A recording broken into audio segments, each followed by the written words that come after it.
అందరికీ నమస్తే. మనం ఈ రోజు ఒక సెన్సేషనల్ న్యూస్ వింటున్నాం అన్నమాట. ఏంటంటే పంజాగుట్ట పోలీస్ స్టేషన్‌లో దాదాపు 100 మంది సిబ్బంది ఉంటే అందులో 85 మందిని ట్రాన్స్‌ఫర్ చేసేశారు. ఇది హైదరాబాద్ చరిత్రలోనే పోలీస్ డిపార్ట్మెంట్‌లో ఇది ఒక ఘనత అని చెప్పుకోవచ్చు, అద్భుతం అని చెప్పుకోవచ్చు. అసలు అంటే ఇది ఇప్పటివరకు ఎప్పుడు జరగలేదు. చరిత్రలో ఇది ఫస్ట్ టైం అన్నమాట. సో ఇప్పుడు మనం పంజాగుట్ట పోలీస్ స్టేషన్ దగ్గర ఉన్నాము. ఈ పంజాగుట్ట పోలీస్ స్టేషన్‌లో ఏందంటే ఫస్ట్ ఎలిగేషన్ అప్పుడు షకీల్ లాస్ట్ ఇయర్ షకీల్ ఇప్పుడు ప్రజాభవన్ దగ్గర ఆయన కొడుకు యాక్సిడెంట్ చేస్తే దానికి డ్రంక్ అండ్ డ్రైవ్ టెస్ట్ చేయకుండానే ₹1,00,000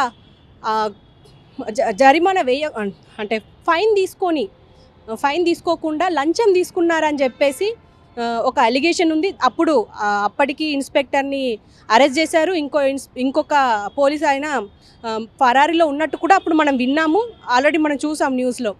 ఇప్పుడు ప్రస్తుతం ఏం జరుగుతుంది అంటే చాలా ఎలిగేషన్స్ ఉన్నాయి ఇక్కడి పోలీస్ సిబ్బంది పైన. ఏంటంటే హోటల్స్లో మామూలు తీసుకోవడము, అమ్మాయిల్ని అంటే లేడీస్ని ఏడిపిస్తున్నారని చెప్పేసి సిఐల పైన ఎస్ఐల పైన ఉంది. అలా చాలా ఎలిగేషన్స్, ఒకటి అని చెప్పుకోవడానికి లేదు, చాలా ఎలిగేషన్స్ ఇక్కడ ఉన్నాయి. అయితే మనము ఏ ఎలిగేషన్ని అని చెప్పుకోకుండా అన్ని ఎలిగేషన్స్ని తీసుకొని దాన్ని దర్యాప్తు చేసి, అలాగే ఇక్కడి హైదరాబాద్ సిపి ఈరోజు ఒక సంచలనమైన న్యూస్ చెప్పారు. ఏంటంటే ఇక్కడున్న 85 మందిని మనం ట్రాన్స్ఫర్ చేస్తున్నాం, అలాగే 82 మెంబర్స్ వివిధ పోలీస్ స్టేషన్ల నుంచి ఇక్కడ 82 మెంబర్స్ని ఇక్కడ రిక్రూట్ చేస్తున్నామని చెప్పేసి మనకు ఒక న్యూస్ అయితే చెప్పారు.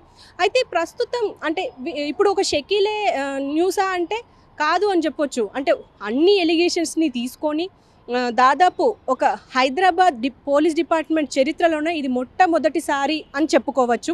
అయితే మనం ఇంకా చూడొచ్చు, మరి ఇది ఇక్కడైనా మొదటిసారి అని అంటే అవును, ఇది మొదటిసారే. ఇప్పుడు మళ్ళీ నెక్స్ట్ ఇది ఒక పంజాగుట్ట పోలీస్ స్టేషన్కే ఉంటుందా అని అంటే కాదు, ఇంకా వివిధ పోలీస్ స్టేషన్లకు ఇది ఫస్ట్ టైం కాబట్టి ఇంకా నెక్స్ట్ టైం కూడా జరిగే అవకాశాలు ఉన్నాయి.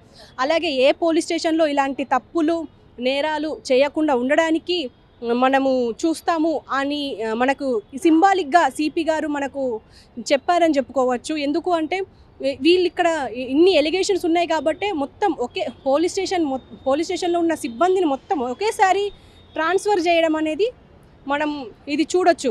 అలాంటిది ఇప్పుడు ఎవరిని కేర్ చేయము, ఖచ్చితంగా తప్పు చేస్తే అందరి మీద యాక్షన్ ఉంటుంది, ప్రతి సిబ్బంది పైన, ప్రతి ఎంప్లాయీ పైన, పోలీస్ ఎంప్లాయీ పైన యాక్షన్ ఉంటుంది అని చెప్పేసి మనకు సింబాలిక్గా తెలుస్తుంది. అంటే నెక్స్ట్ ఇంకా ఏ పోలీస్ స్టేషన్లో అయినా, అంటే ఇక్కడే కాదు ఇంకా వేరే హైదరాబాదే కాదు రాష్ట్రం మొత్తంలో ఎక్కడ జరిగినా ఇది ఒక సింబాలిక్గా గుర్తుపెట్టుకోవడానికి ఇది ఉపయోగపడుతుంది అని చెప్పేసి అనుకోవచ్చు.